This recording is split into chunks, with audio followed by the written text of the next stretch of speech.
Hello everyone. जय माता दी। जय श्री राम। जय श्री श्याम। आप लोगों को ना मैं छोटा सा एक भजन सुनाऊंगी, ठीक है ना? कान्हा जी का।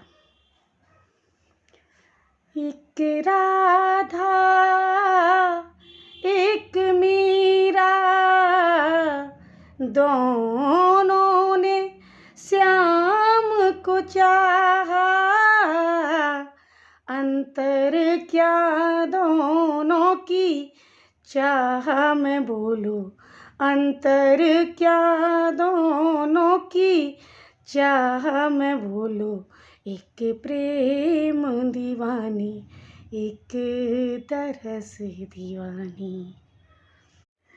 तो आप लोग बताइए कैसा गाया मैंने। तो इसके आगे भी सुनाऊंगी आप लोगों को, तो आप लोगों को कमेंट करना पड़ेगा, वो बताना पड़ेगा कि मैंने कैसा गाया है। जय माता दी। जय श्री श्याम।